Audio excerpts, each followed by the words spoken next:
these I'd wasters rather are be filthy. killing than chilling.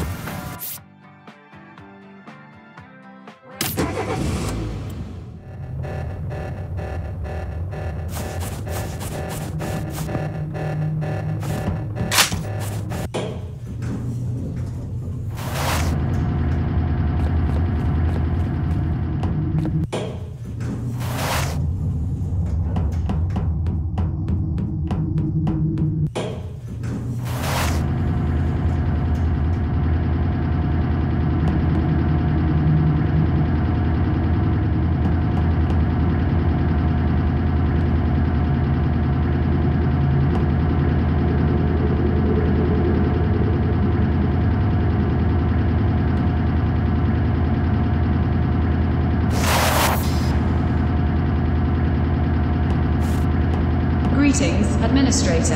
I am the Cool Air Speakeasy personal assistant. Dangerous levels of surface-level nuclear radiation have been detected, beginning the cryogenics process. Please step into the Cool Air cryogenic pod for best results. Serious bodily injury and/or death may occur if proper procedures are not followed. Please remain calm.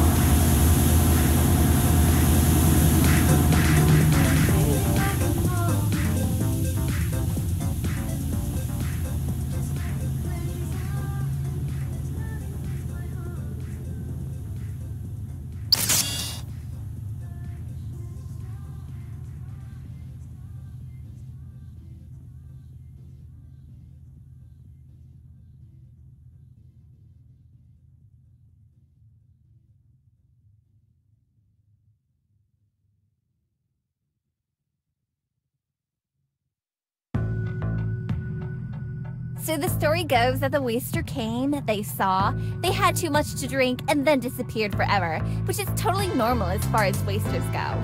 Totally forgettable. Seriously, who cares? But their house became something of a wasteland legend, a kernel in the turd, a total jewel of the West. Like, even long after the waster went missing, people kept stumbling upon this safe haven, this fortified mega hut filled with a bunch of totally tubular trash from the old world. One such piece of technology was a weird science thing that Waster had kept displayed proudly in their living room. As the years went by, the Wasters began experimenting with it, starting with pills that could help you poop, to pills that could help you stop pooping if the other pills were too effective, and then eventually curing cancer and rad diarrhea and the other serious illnesses that had afflicted the waste. It wasn't long until the home became an intellectual hotspot in the Western wastes, and slowly but surely, the Wasters found themselves heading towards a healthier future. Behind the house was a shooting range. What began as a way to drunkenly pass the time, unsteadily unloading dangerous firearms into flimsy wooden targets, quickly became a regimen for the Wasters that had passed through the house. As years passed, the Wasters honed their skills, taming the Western wastes with sheer firepower and military might.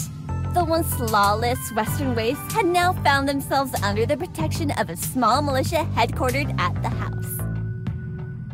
The house had gone from a small hut to a small community of wasters to a bustling hub of culture and civilization. All the while, a jukebox piped out the same couple of songs over and over and over until someone decided it was time to record some new ones. As the story goes, a waster named Hoogie Loogie began touring the wastelands, claiming the days of those same old songs were over. You know, he went around calling himself Hoogie Loogie and well, I guess you could call them news. Anyway, his music is terrible. I prefer the old stuff. It was no surprise that the house would become the birthplace of a new nation. After all, the word important was stamped all over it. As for the bees, after a few awkward first dates and overzealous oversharing about their love of pets, many of the bees were able to find partners out in the Oni Express. While some indeed were able to produce offspring, more surprising still was that many of the bees had found love in other ways, away from the hive. As their numbers grew higher, they began reaching further and further out into the wastelands, finally making contact with the house. The wasters of the house welcomed them with open arms, and in return, the bees shared with them their vast knowledge of the Western Wastes. Without a leader, the junk dogs slowly fell apart. The technology they had hoarded for themselves was fought over by the remnants of the junk dogs and the new blockbuster vidiots. Much of it was lost in the fighting, but what little survived was dismantled and reduced to scrap. Oh yeah, somebody named Pinky said Mexico's not doing so great. Whatever. Anyways, in some stupid way, perhaps it was this waster's decision that had led the Western Waste down this wobbly, drunken path. Hard to believe that from the depths of a grody wooden shack sprang forth the foundations of a new world. One almost exactly like the one before the old New World, with things like laws, order, politics, the nuclear arms race, the Cold War, the salt talks. You know, exactly the same as the moment right before the bombs fell the first time. Well, I mean, besides the obsession with cardboard discs and unusually loose pants. Like, oh well, who cares? I'm not worried. After all, my name's Vulture Val, and I own the biggest mall in New Oni. Come visit when you have a chance. You won't what is that?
Cryosleep has now concluded. Welcome to the year 1990. Have a nice day.